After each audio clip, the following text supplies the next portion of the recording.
Yasco சட்ஸ் and dhotis. Minnambalam நேயர்களுக்கு வணக்கம். நான் விஷால் பொலிவர். இன்றைய நேர்காணலில் நம்மோடு இணைந்திருக்கிறார் தமிழ் மையம் அமைப்பினுடைய நிறுவனர் ஃபாதர் ஜெகத் கஸ்பர் அவர்கள். வணக்கம் ஃபாதர். வணக்கம். நலமா இருக்கீங்களா? நல்லா. நேற்று தமிழ்நாடு சட்டப்பேரவையினுடைய வாக்குப்பதிவு முடிவடைஞ்சது. கிட்டத்தட்ட 85.13% வாக்குகள் பதிவாயிருக்கு. வரலாற்றிலேயே மிகப்பெரிய ஒரு வாக்குப்பதிவு அப்படின்னு நம்ம செய்திகள்லாம் பார்க்கிறோம். அப்படிதான் விவாதங்களும் போய்கிட்டு இருக்கு. கடந்த முறையை விட கிட்டத்தட்ட சொல்ல போனோம்னா ஒரு 26 லட்சம் வாக்குகள் அடிப்படையில அதிகரிச்சிருக்கு. 4,88,00,000 வாக்குகள் பதிவாகி இருக்கிறதாக நம்ம தற்பொழுது வரைக்கும் டேட்டாவை பார்க்கிறோம். 10 மணி டேட்டா படி.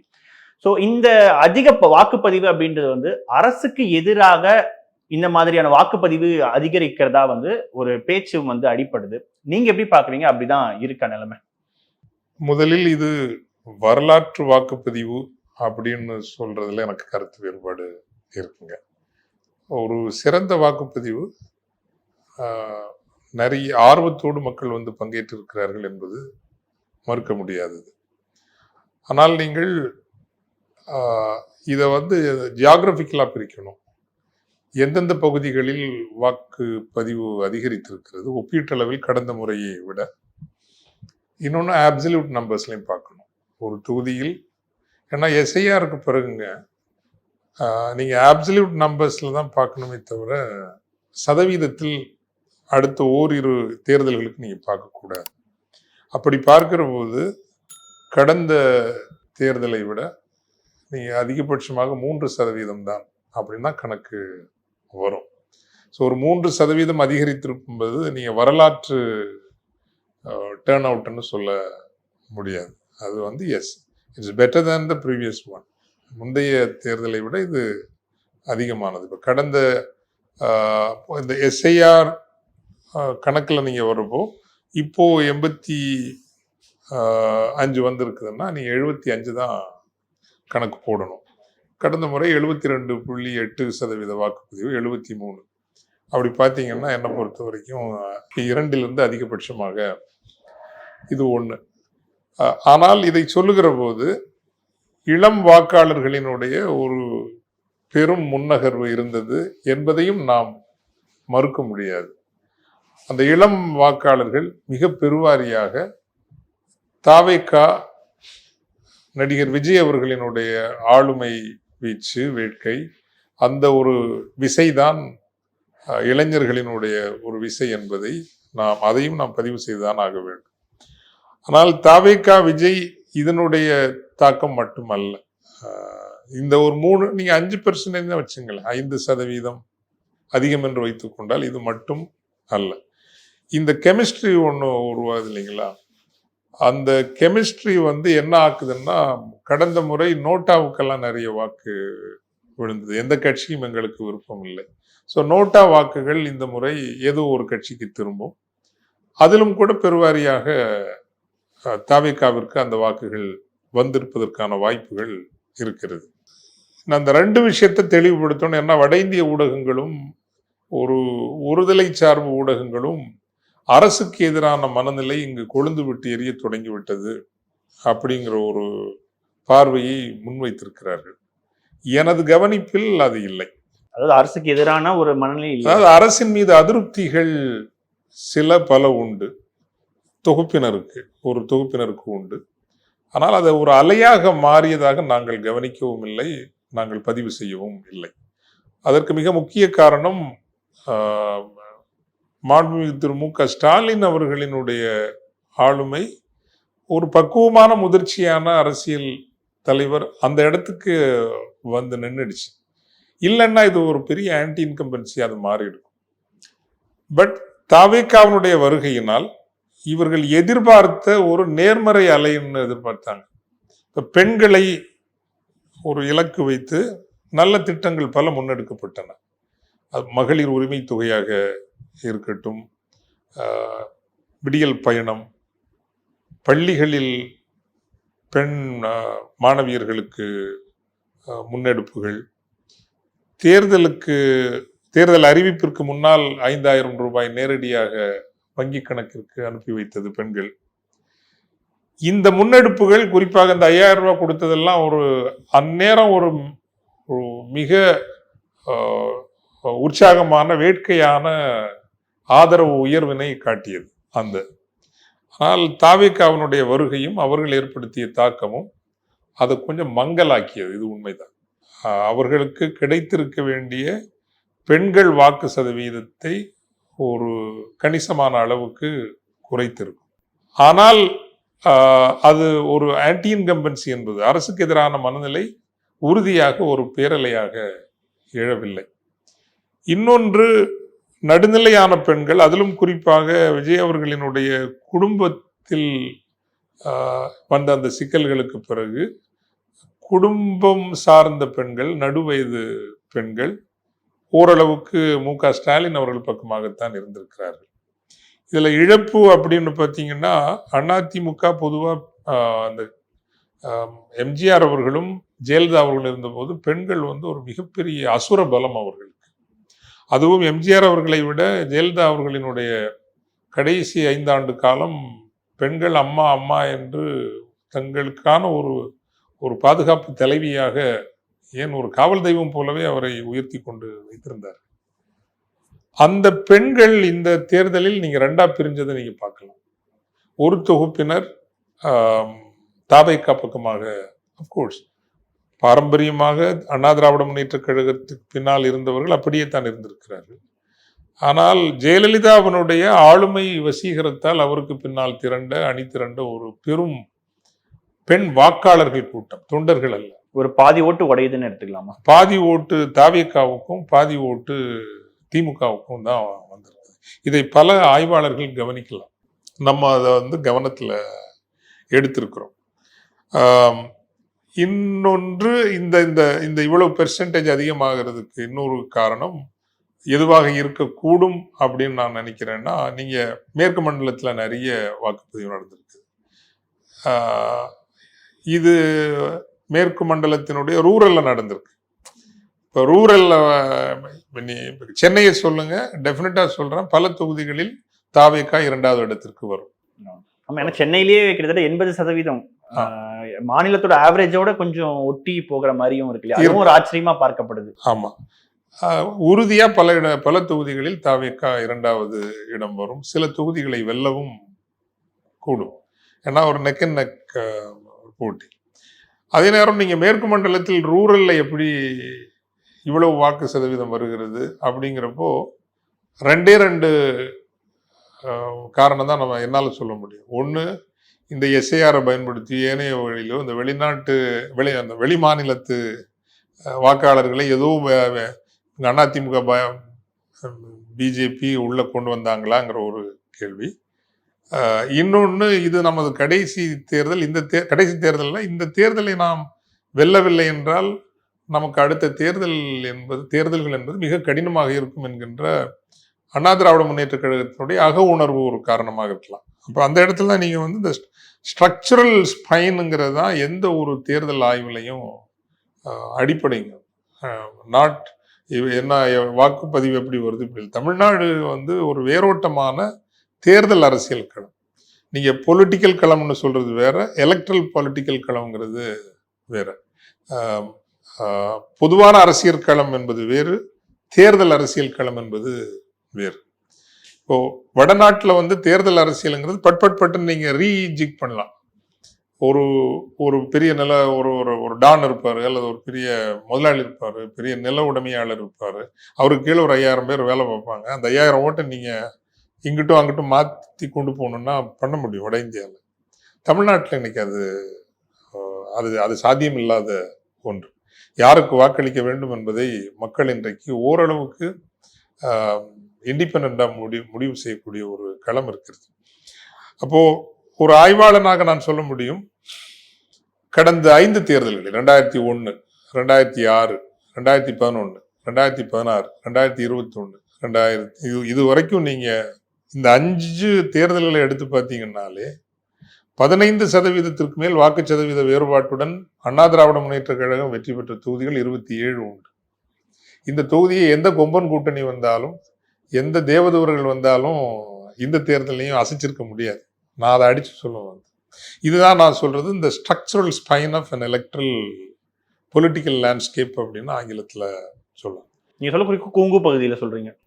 மேற்கு, வடமேற்கு, இப்போ நீங்கள் ஈரோடு ரூரல் எடுத்துக்கலாம், திருப்பூர் ரூரல் எடுத்துக்கலாம், நாமக்கல் ரூரல் எடுத்துக்கலாம், சேலம் ரூரல் எடுத்துக்கலாம், தருமபுரி, கிருஷ்ணகிரி, இது எல்லாமே இந்த இந்த ஏடிஎம்கே அந்த அலையன்ஸும் சேர்றப்ப அது வேற மாதிரியான ஒரு ஒரு ஒரு ஸ்பைன் வரும். ஸோ அண்ட் அந்த அந்த பரப்பிலெல்லாம் நீங்கள் பார்த்தீங்கன்னா பாமகவிற்கும் ஒரு ஒரு எக்ஸிஸ்டன்ஷியல் சேலஞ்ச், ஒரு ஒரு யதார்த்த ஒரு சவால், அன்புமணி அவர்களுக்கு தன்னை நிரூபித்தே ஆக வேண்டிய ஒரு கட்டாயம். ஸோ வாக்குப்பதிவு வன்னியர் சமூகத்திலும் தலித் சமூகத்திலும் இளைஞர்கள் ஒரு தொகுப்பினர் தாவேக பக்கம் சென்றிருக்கிறார்கள், வாக்களித்திருக்கிறார்கள். இதிலும் மாற்று கருத்துக்கு இடமே இல்லை. நான் அதனால தான் ஐ எம் நாட் டிஸ்மிஸிங். தாவேகாவிற்கு ஒரு எழுச்சி வரவே இல்லை, அதனால் இந்த வாக்கு சதவீதம் அதிகரிக்கவே இல்லை அப்படின்னு நான் சொல்லவே வரல. அவர்களுக்கு ஒரு ஒரு முன் பாய்ச்சல் இருந்தது. பட் எந்த அளவுக்கான த்ரெஷோல்டுங்கிறது ஒவ்வொரு பகுதிக்கும் ஏற்றபடி மாறும்.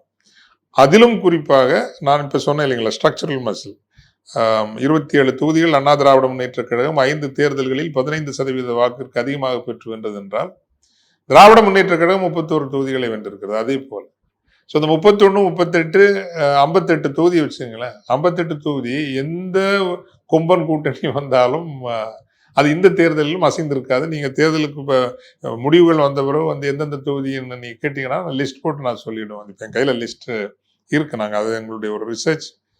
சிமிலர்லி 10லிருந்து 15% வாக்கு வேறுபாட்டில் வெற்றி பெற்ற தொகுதிகள் உண்டு இந்த 5 தேர்தல்களிலும். அதில் கொஞ்சம் டிமினிஷிங் இருக்கும், அப்சர்ஜ் இருக்குமே தவிர ஒரேடியாக ரேடிக்கலாக மாறாது. ஆனால் கடந்த முறையை பார்க்கும்போது 26 லட்சம் ஓட்டுகள் அப்படின்றது அதிகரிச்சிருக்கு இல்லையா? இது வந்து அரசுக்கு எதிராக போகாதுன்றதை நம்மளால சொல்ல முடியும். ஏன்னா சில லட்சம் வாக்குகள் வித்தியாசத்துல ஒரு ஆட்சியே மாறும் அப்படின்னும் பொழுது இது ஒரு பெரிய தாக்கத்தை ஏற்படுத்தாது. இந்த 26 லட்சம் வாக்குகள் உறுதியாக எங்க வந்திருக்கும்னா, ஒரு எப்பவுமே நீங்க பாத்தீங்கன்னா ஒரு 14% ஓட்டு சேஞ்ச், மாற்றம் வேண்டும், மாற்றம் வேண்டும். அது நடிகர் திலகம் சிவாஜி கணேசன்ல இருந்து, விஜயகாந்த்ல இருந்து, மக்கள் நீதி மையம் கமலஹாசன்ல இருந்து, கடந்த தேர்தலிலேயே நாம் தமிழருக்கு கூட அந்த மாற்றம் விரும்புகின்ற, ஸோ மாற்றம் வேண்டும் என்று விரும்புகிற வாக்குகள் எப்பவுமே இப்போ ஒரு சில நேரங்களில் அது 10% ப்ராபபிலிட்டி குறைவா இருக்கு, இது தேராது அப்படின்னா அது 10-11% நிற்கும். கமல் மாதிரி ஒரு ஆளுமை வராரு, அது ஒருவேளை ஒரு மாற்றம் கொண்டுருவார் அப்படிங்கிற ஒரு நம்பிக்கை வரப்போ அது 14% வரைக்கும் போகும். விஜயகாந்த் அவர்கள் ஏடிஎம்கேயோட சேர்ந்த போது அது இன்னும் கொஞ்சம் அதிகமாக அவருக்கு கிடைச்சிது. ஸோ திஸ் டைம் ஒரு ரியலிஸ்டிக்கலாக ஒரு சேஞ்ச் வரக்கூடுமோ அப்படின்னு இந்த செக்மெண்ட்ல உள்ளவங்க நினைச்சிருக்கலாம். நிறைய பேர் வந்து வாக்கு அளித்திருக்கலாம். இது ஒரு ஹைபாத்தசிஸ். ஸோ நோட்டாவுக்கு போகாமல் அது விஜய்க்கு வந்திருக்கக்கூடிய வாய்ப்புகள் அதிகமாக இருக்கிறது. 2, இந்த விஜய் ஃபேக்டர்னால கிரவுண்ட் மொபிலைசேஷனை எல்லா பார்ட்டியுமே செய்திருக்கும், கடுமையாக செய்திருக்கும். அது திமுகவும் செய்திருக்கும், அதிமுகவும் செய்திருக்கும். அது டெஃபினட்டாக ஒரு சர்டன் பெர்சன்டேஜ் ஆஃப் ஓட்டை அதிகரிக்கும். அண்ட் தேர்ட்லி, வெரி இம்பார்ட்டன்ட்லி, சில தொகுதிகளெல்லாம் டார்கெட்டடாக நல்லாவே பணம் கொடுத்துருக்காங்க. பணம் கொடுக்கறத மானிட்டர் பண்ணுறதுக்கும் ஒரு சிஸ்டம் வச்சுருக்காங்க. அது ரூரல் நீங்கள் போகிறப்போ ஒரு மனதிற்குள் நீங்கள் ஓட்டு போடலைன்னா எங்களுக்கு தெரியும், திரும்பி வருவோங்கிற ஒரு, ஸோ அந்த கம்பல்ஷன் ஒன்று இருக்கும். காசு வாங்கிட்டோம், அதுவும் 2000 வாங்குறாங்கன்னு வச்சு, அது போடலைன்னா திரும்பி வந்துடுவாங்களோங்கிற ஒரு, ஸோ அதுவும் ஒரு மார்ஜினலி, நாட் சப்ஸ்டான்ஷியலி. ஸோ இந்த 26 லட்சம் அதிகரிப்புங்கிறது பல்வேறு காரணிகளினுடைய தொகுப்பு என்றுதான் பார்க்கப்பட வேண்டும்.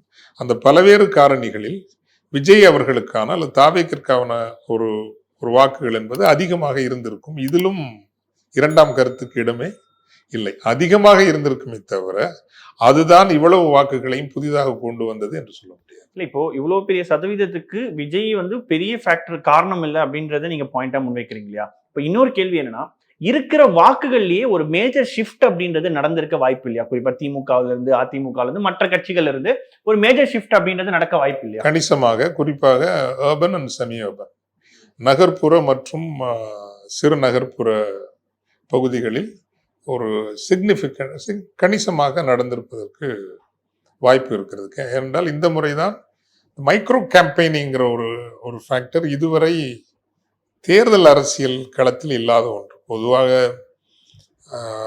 ஒரு மேடை பரப்புரைகள், பயண பரப்புரைகள், டிஜிட்டல் மீடியா பரப்புரைகள், ஒளி மற்றும் அச்சு ஊடக பரப்புரைகள், இவைதான் ஒரு தேர்தல் அரசியலை கட்டமைக்கும்.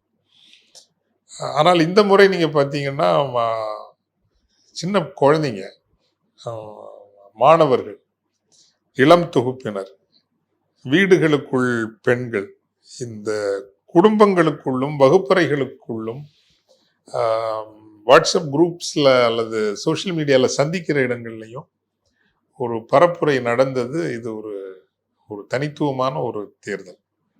அது விஜய் அவர்களுக்கு ஆதரவாகத்தான் இருந்தது என்பதையும் மறுப்பதற்கு இல்லை. பேரப்பிள்ளைகள் தங்கள் தாத்தா பாட்டிகள் மீது அழுத்தம் கொணர்ந்ததும், பெற்ற பிள்ளைகள் பெற்றவர்கள் மீது யாருக்கு வாக்களிக்க வேண்டும் என்று அழுத்தம் கொணரப்பட்டதும் இந்த தேர்தலில் நடந்திருக்கிறது. அதனாலேயே ஒரு ஃபுல் கன்வர்ஷன் நடந்திருக்குமா அப்படிங்கிறது நம்ம சொல்ல முடியாது. கன்வர்ஷன்னா ஆட்சி மாற்றம் அளவுக்கு நடக்கல அப்படின்னு அப்படி இல்லை. அதனாலே எல்லாரும் வாக்களிச்சிருப்பாங்களா? இப்போ எங்க ஊர் பக்கம்லாம் நீங்க இப்போ வந்து பார்த்தீங்கன்னா இப்படி சொன்ன பிள்ளைகள் ஓங்கி அறவிட்ட பிள்ளைங்க அந்த அப்பா அம்மா நிறைய இருக்காங்க. இது எங்க ஊர். இன்னும் வருஷம் சரி பேரப்பிள்ளை ஆசைப்படுது அப்படி போடுறோன்னு. So the conversion is not uniform. அது எல்லாம் ஒரே இதில் இருந்தது அப்படின்னு நான் நினைக்கல. ஏன்னா நான் இந்த குளச்சல் தொகுதிக்கு ஒரு ஆய்வு ஸ்பெசிஃபிக்காக, பிகாஸ் அந்த தொகுதியில் போட்டியிடுகிறவர் ஒரு மீனவ சமூகத்தை சார்ந்த பெண். ஆனால் 80% வாக்காளர்கள் நாடார் மற்றும் கிருஷ்ண வகை குரூப் என்று சொல்வார்கள், அந்த சமூகத்தை சார்ந்தவர்கள். மீனவ சமூகத்தில் இளம் சமூகத்தவர்கள் விஜய்க்கு ஆதரவாக கொடி கட்டி திரிந்தார்கள்.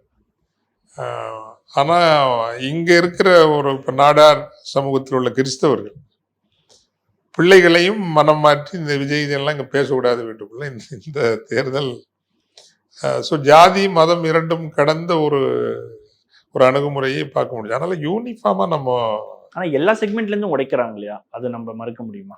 எல்லா செக்மெண்ட்டும் என்ன சொல்றது? எல்லா அடையாளங்கள், மத சிறுபான்மையினர், எல்லா தலித்துகள், இடைநிலை சமூகம், எல்லா இடத்துல இருந்தும் உடைக்கிறாங்க நம்ம எடுத்துக்கலாம். உறுதியா நீங்க அருந்ததியர் மற்றும் அருந்ததியர், வடதமிழகத்து பறையர் சமூகம், வன்னியர் சமூகத்தில் வந்து எல்லாத்துல இருந்தும் ஒரு தொகுப்பு வாக்கு அவர்களுக்கு கிடைக்கிறது. ஸோ வாக்கு சதவீதம் நல்லாவே வாங்குவாங்க அப்படிங்கிறது எங்களுடைய ரிலீஸை கூட நீங்க பார்த்துருப்பீங்க. எங்களுடைய ஆய்வில் வந்து ஒரு 18% 24% வரைக்கும் வாங்கக்கூடும். பல தொகுதிகளில் 30% கூட ஒரு தொடக்கூடும். 2வது இடத்திற்கு கூட வரக்கூடும். பட் எங்களுடைய ஆய்வில் கூட நீங்க ஒன்று பார்த்துருப்பீங்க. நீங்க 90% வாக்கு நடந்தால், 91% வாக்குப்பதிவு நடந்தால், ஒரு 118 தொகுதிகள் கடும் போட்டி நிலவுகிற தொகுதியாக மாறும். அது எப்படி மாறும் அப்படின்னா, மேற்கு வடமேற்கு பகுதிகளில் அண்ணா திராவிட முன்னேற்ற கழகம் குறைவாக பாதிக்கப்படும், திமுக அதிகமாக பாதிக்கப்படும் விஜயினுடைய வாக்குகள். அதேவேளை டெல்டா, தெற்கு, இங்கெல்லாம் பார்த்தீங்கன்னா, அல்லது சென்னை கூட பார்த்தீங்கன்னா, விஜய் வாங்குகிற வாக்குகளால் அண்ணா திராவிட முன்னேற்ற கழகம் அதிகமாக பாதிக்கப்படும். இந்த சினாரியோல இப்போ 90% நடந்திருக்கும்னு வச்சுங்களேன். ஓவரால் சொல்றீங்க. ஒரு 118 தொகுதி என்ன மாதிரி சினாரியோ வரும் அப்படின்னா, ஏதோ ஒரு கட்சி ஸ்லைட்லி ஹையரா இருக்கும். அதாவது ஃபுல் ஸ்விங்கா? ரெண்டு ஆப்ஷன், அதுல ரெண்டு சினாரியோ இருக்குங்க. தட் இஸ் குவாக்மேர்னு சொல்லுவோம். இது இந்த பல கன்னி வெடிகள் எங்க கன்னி வெடி இருக்குன்னு தெரியாத ஒரு, தட்ஸ் வை ஐ செட் எங்களுடைய கணக்குப்படி, ஏன்னா எங்களுடைய கணக்குப்படி 118 தொகுதிகள் ஒரு கன்னிவெடி களமாக மாறும். அந்த கன்னிவெடி களம் என்பது ஒருவேளை திமுகவுக்கு ஸ்வீப்பாகவும் இருக்கலாம், அல்லது என்ன ஒரு scenario which is more probable நான் நினைக்கிறது, நான் முதல்ல சொன்னேன் இல்லைங்களா, வடமேற்கு, மேற்கு, சில வடக்கு தொகுதிகள் திமுக ரொம்ப சஃபர் ஆகும். Delta, south and Chennai ADMK suffer ஆகும். இந்த சினாரியோவில் ஒரு 118 to 125 தொகுதிகள், ஏதோ ஒரு கட்சி ஒரு 36%, அல்ல திமுக 36ன்னு வச்சுக்கோ. அதாவது நீங்க சொல்றது கடுமையான மும்முனை போட்டி அப்படின்னு எடுத்துக்கலாமா? கடுமையான ஒரு மும்முனையில ஒரு தொகுப்பு எல்லாம் இருக்காது. நான் முதல்ல சொன்ன ஒரு 58-60 தொகுதி செட்டில்டு. அது நீங்க அங்க போக வேண்டிய அவசியமே இல்லை. அதற்கு அப்பால் இருக்கிற இன்னும் ஒரு 40 தொகுதியும் ரீசனபிளி செட்டில்டு. ஒரு 120 to 130ல இந்த பிரச்சனை வரும். அது ஒரு விஜய் தாவேக்காவிற்கு அதிகமான வாக்குகளை மட்டுமல்ல, எதிர்பார்க்கப்பட்ட தொகுதிகளை விட அதிகமான தொகுதிகளை கொடுக்கலாம். நம்பர் 1. நம்பர் 2, ஒன்றில் தோழமை கட்சிகளோடு தான் கூட்டணி ஆட்சி அமைக்க வேண்டும் திமுகவுக்கு. அப்படிங்கிற ஒரு சூழ்நிலையை கொண்டு வந்து விடலாம். That's the second. Third, this can also give enormous 160, 170 கூட திமுக எடுத்துட்டு போகலாம். அதான் இந்த சினாரியோல இப்போ நம்ம சென்னை மண்டலத்தை எடுத்துக்கிட்டோம்னா கிட்டத்தட்ட ஒரு 80% மேல வந்து போலிங் இருக்குன்னும் பொழுது, இப்போ நீங்க தமிழ்நாடு முழுக்க விட்டுருங்க, ஆனா சென்னையில பொதுவாகவே 60% அப்படின்றது தான் போலிங் ரேட்டா இருக்கு. பட் 80% போது அந்த பகுதியில ஒருவேளை அரசுக்கு எதிரான மனநிலை இருக்கு அப்படின்னு நம்ம எடுத்துக்கலாம். அரசுக்கு எதிரான மனநிலை என்ன பொறுத்தவரை மாற்றம் வேணும்னு நினைக்கிறவங்க இந்த அளவுக்கு there is a credible chance of Vijay upsetting. அதனால நீங்க கொஞ்சம் படிச்சவங்க, வடநாட்டுக்காரங்க, உயர் ஜாதி வாக்குகள், இப்போ எங்களை மயிலாப்பூரே எடுத்துங்களேன், ஏறக்குறைய 3 ஈக்குவலா தான் இருக்கு. திமுக, அதிமுக, தாவேகா 3மே ஈக்குவலா தான் இங்க ஃபைட் இருந்த மாதிரி நாங்கள் பதிவு பண்றோம். பட் அகெயின் எங்க எப்படி ஏன் வந்து ஸ்டில் ஐ எம் காஷியஸ் அப்படின்னா, சமூக கூட்டணின்னு ஒன்று இருக்குங்க. அந்த சமூக கூட்டணி தான் ஒரு தொகுப்பு தொகுதிகளை முடிவு பண்ணும். சமூக கூட்டணியை பொறுத்தவரையில் திராவிட முன்னேற்ற கழகத்திற்கு சேதாரம் இருந்த, இப்ப சமூக கூட்டணி சொல்றேன், திராவிட முன்னேற்ற கழகத்தினுடைய சமூக கூட்டணி என்பது அந்த கட்சி நம்பர் 1. ஒரு நாளும் கட்சிக்காரங்க என்னதான் தலைவரையும் குடும்பத்தையும் லோக்கல் மினிஸ்டரையும் மாவட்ட செயலாளரையும் திட்டினாலும் அந்த மெஷினுக்கு போறப்ப உதயசூரியனை தாண்டி ஓட்டு போட மாட்டான். இது அதிமுகவுக்கும் பொருந்தும், திமுகவுக்கும் பொருந்தும். ஸோ அந்த ஓட்டுங்கிறது சாலிட், 2 கட்சிக்குமே சாலிட். 2வது மிட் லெவல் ஓட்டர்ஸ் இருக்காங்க. மிட் லெவல்னா திமுகவை இன்னும் ஒரு கொள்கை சார்ந்த கட்சியாக பார்க்கிற, குறிப்பாக அதுவும் பாரம்பரியமாக அந்த கட்சியோட வந்த சமூகங்களும், முதலியார் சமூகத்தை எடுத்துங்க, அவங்க தமிழ் உணர்வும் உண்டு, கூட்டாட்சி மாநில உரிமைகள், பொதுவாக ஒரு செக்யுலர் அவுட்லுக், இதெல்லாம் உள்ள அந்த மிட் ஓட்டர்ஸுங்கிறது அந்த கட்சிக்கு வரும். 3வது மதவழி சிறுபான்மையினர், இஸ்லாமியர், கிறிஸ்தவர் கணிசமானது. இந்த முறை கிறிஸ்தவர் வாக்குகளில் ஒரு சின்ன சேதாரம் நிகழும். அவர் கிறிஸ்தவர் என்பதால் அல்ல, அதை ரொம்ப கவனிக்கணும். கிறிஸ்தவர் ஆனால போடுவோன்னு போடல. அதிலும் குறிப்பாக கடலோர மீனவ சமூகத்தில் இளைஞர்களும், தலித் கிறிஸ்தவர்களாக இருப்பதில் இளைஞர்களும் ஒரு மாற்றம் வரட்டும். என்ன இஸ்லாமியர்களையும் பெரிய அளவுக்கு வாக்கு பிரிக்கிறாரா? இல்ல. ஆனா பல இஸ்லாமிய தலைவர்கள் சொன்னாங்க, வீட்டுக்குள்ள பெண்களுக்கு அவர் மேல ஒரு சின்ன வசீகரம் இருக்கு, ஆனா குடும்ப அமைப்பும் அந்த சமூக அமைப்பும் ஒரு கட்டுக்கோப்பானது அப்படிங்கிறதுனால ரொம்ப சேதாரம் வர்றதுக்கான வாய்ப்பு ரொம்ப குறைவு. 3வதாக மொழிவழி சிறுபான்மையினர், தெலுங்கு, இந்த கன்னடா, அது திமுகவினுடைய ஒரு பலம். கடந்த சில ஆண்டுகளாக நாம் தமிழர் கட்சி அந்த சமூகங்களை இலக்கு வைத்து ஒரு வகையான ஒரு தேசியத்தை கட்டமைக்கின்ற காரணத்தினால் தங்களுக்கான பாதுகாப்பு ஒரு இடம் என்பது திமுக அப்படிங்கிற ஒரு பிரஜை அவர்களுக்கு இருக்கிறது. ஸோ இது இவங்களுக்கு வலுவா கிடைக்குது இந்த தொகுப்பினர். இனி வட தமிழகத்து பறையர்கள், தென் தமிழகத்தில் திமுக தவற விட்டது தேவேந்திர குல வேளாளர்கள். அதை வந்து ஒரு 10-20 வருஷமாவே இவங்க கவனிக்கல. வட தமிழகத்தை பொறுத்த வரைக்கும் 21 தேர்தலில் பறையர் சமூகமும் அருந்ததியர் சமூகமும் மிக பெருவாரியாக திமுகவுக்கு தான் ஓட்டு போட்டாங்க. இதை விட இளைஞர்கள் கொஞ்சம் விஜய் பக்கம் போயிருக்காங்க. ஸோ அதில் சேதாரம் இருக்கிறது. பட் அதையெல்லாம் கொஞ்சம் காம்பன்சேட் பண்ற மாதிரி தான் இந்த பெண்கள் அவங்களுக்கு ஆதரவா வந்திருக்காங்க. ஸோ மேசிவ் ஷிஃப்ட்ஸ் நான் எதிர்பார்க்கல. இப்போ தென் மாவட்டத்தில் பார்த்தீங்கன்னா இந்த வாக்கு சதவீதம்ன்றது குறைஞ்சிருக்கு இல்லையா? இது யாருக்கு சாதகமா போய் முடியும்னு நீங்க நினைக்கிறீங்க? அது வாக்கு சதவீதம் குறைவு என்பது அங்க திமுகவுக்கு தான் சாதகமா இருக்கும். ஏன்னா அதிகமாக குறைந்ததற்கு காரணம் அதிமுக அவனுடைய முதுகெலும்பாக இருந்த முக்குளத்தூர் சமூகத்து வாக்குகள் இந்த முறை பல திசைகளிலும் பிரிந்திருக்கிறது. சசிகலா ஃபேக்டர் சொல்றீங்க? டெஃபினட்டா இருக்கு. மதுரை எனக்கு அவர் உதயகுமார் சார் பிடிக்கும் தனிப்பா, எனக்கு பர்சனலாக தெரியாது. பட் அவர் மக்களோட மக்களை ரொம்ப வேலை செய்யறவர், கொஞ்சம் சமூக நோக்கம் உள்ளவரை ரொம்ப பிடிக்கும். அதனால அது ஸ்பெஷலாக நான் ஸ்டடி பண்ணேன். அவர் ஜெயிப்பார்னா நான் வெற்றி பெறுவார் அப்படின்னு உறுதியான ஒரு எண்ணத்தோடு தான் களத்துக்கு போயிருந்தேன். பட் போறப்போ தெரியுது அந்த லோக்கல் அவருக்கு எதிராக இருந்த கேண்டிடேட்டும் உள்ள ரொம்பவே தொடர்ந்து வேலை செய்திருக்கிறார். நம்பர் 1 சசிகலா மேடம் போட்டு ஒரு ஸ்ட்ராங்கான கேண்டிடேட் அங்கே போட்டிருக்காங்க. அவங்களும் ஓட்டை பிரிக்கிறாங்க. ஓபிஎஸும் ஒரு தொகுப்பு ஓட்டை வந்து அவர் தடுமாறினார். வர்றது ரொம்ப கஷ்டம் தான் என்னோட ஒரு கணிப்பா இருந்தது. ஸோ இந்த மாதிரி வந்து இந்த ஃப்ராக்மெண்டட் ரீகாலிபிரேட்டட் அப்படிதான் நீங்க தென் தமிழகத்தை இதை பார்க்கணுமே தவிர தென் தமிழக ஓட்டுக்களை நீங்க விஜய்க்கான ஒரு பெரும் எழுச்சியாக பார்க்க முடியாது. சென்னையை நீங்க பார்க்கலாம், டெஃபினட்டா நீங்க சென்னையை பார்க்கலாம். செமி அர்பன் தொகுதியில் பார்க்கலாம். ஏன் இப்போ நாங்க திருவெரும்பூர் தொகுதியை பார்த்தோம், அன்பில் மகேஷ் அவர்களுடைய தொகுதி.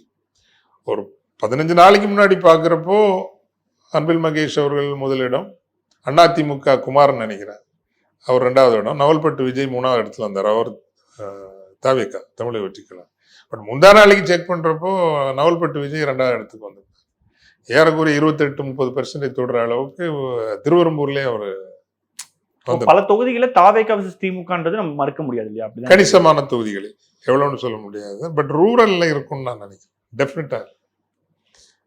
டெஃபினட்டா ரூரல்ல இருக்காது, அர்பன் அண்ட் செமி அர்பன். இறுதி ஒரு கேள்வி என்னன்னா, இப்போ நெக்ஸ்ட் ரிசல்ட் வர வரைக்கும் நம்ம வெயிட் பண்ணி தான் ஆகணும் என்ன மாதிரியான சினாரியோ இருக்குன்னு. பட் அந்த கூட்டணி ஆட்சி அப்படின்றதுக்கான வாய்ப்புகள் 2 தரப்புலையும் அப்படி இருக்கா? தமிழ்நாட்டு மக்கள் அப்படி யோசிச்சு 2 சினாரியோ சொன்னோம்ல. இந்த ஒரு வாக்கு சதவீதம் ஒருவேளை 90 தொட்டிருக்குன்னா நான் டெஃபினட்டா சொல்லியிருப்பேன், ஐதர் டிஎம்கே மேசிவ் ஸ்வீப் அல்லது கூட்டணி. இப்போ அதுதான் நான் சொல்றேன். ஒன்றே மேசிவ் ஸ்வீப்ல வருவாங்க. வாக்கு சதவீதம் ரொம்ப குறைவா இருக்கும், ரொம்ப நல்ல முந்தைய விட குறைவா இருக்கும். அல்லது வந்து ஒரு கூட்டணி ஆட்சிங்கிற களத்திற்கு வந்து நிற்பார்கள் அப்படிங்கிறதா என்னோட ஒரு கணிப்பு. பட்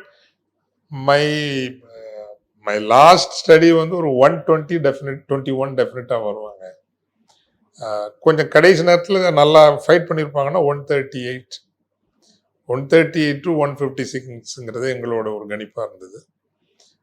பட் 90 தொட்டிருந்தா டெஃபினட்டா அது வேற மாதிரி கணக்காக தான்.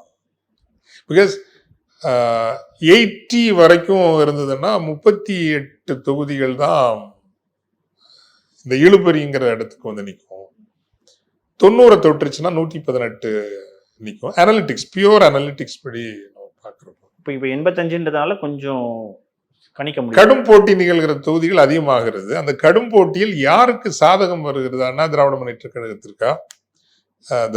கழகத்திற்கா அப்படிங்கிற கேள்வியை நம்மால முடிவு பண்ண முடியல. அந்த கடும் போட்டியில சில தொகுதிகளை தாவேகா கூட எடுத்துக்கொண்டு போகலாம். இப்போ டி நகரா இருக்கலாம், வில்லிவாக்கம் அவர் மோகன் கார்த்திக் அவரும் ஈக்குவல் டஃப். அவ்வளவு எளிதாக நீங்கள் தோற்கடிக்கப்படக்கூடிய ஒரு கேண்டிடேட் அல்ல. அவர் அண்ணா நகரில் விட்டுருந்தா ஈஸியாக வந்திருப்பாரு, ஜஸ்ட் லைக் தட் வந்திருப்பாரு. ஏன் வில்லிவாக்கம் கொண்டு போனாங்கன்னு தெரியல. திமுக செய்த தவறுகளில் வந்து ஒரு 30 தொகுதிகளில் வேட்பாளர்களை சரியா பண்ணல. காங்கிரஸ் வந்து என்ன கேட்டால் 2021 இருந்த அந்த கூட்டணி கெமிஸ்ட்ரி இந்த தேர்தலில் இருக்கல. அதெல்லாம் திமுகவுக்கு ஒரு பாதிப்பாக இருக்க வாய்ப்பு இருக்கிறது. என்ன கேட்டால் காங்கிரஸ் வந்து ஒரு துரோகம் தான். தேர்தலை ஒழுங்காக ஃபேஸ் பண்ணிட்டு அதுக்கப்புறம் வெளியே போனால் நீங்கள் போயிருக்கணும். உங்களை தேசிய அளவிலேயே உங்களுக்கு ஒரு மரியாதையை பெற்றுத்தந்த ஒரு மாநிலமாக தமிழ்நாடு இருந்தது. அது வேறு விவாத பொருள். ஸோ இந்த இந்த பல்வேறு வேரியபிள்ஸ்லையும் I still believe DMK has an எட்ஜ்னு தான் நான் நினைக்கிறேன். நிச்சயமா ஃபாதர், தொடர்ந்து பேசுவோம். மின்னம்பலம் நேயர்களுக்காக பல்வேறு கேள்விகளுக்கு மிக ஆழமாக பதில் தந்து மிக்க நன்றி. நன்றி. யாஸ்கோ சட்ஸ் அண்ட் தோத்திஸ். மின்னம்பலம்.com தமிழின் முதல் மொபைல் பத்திரிகை.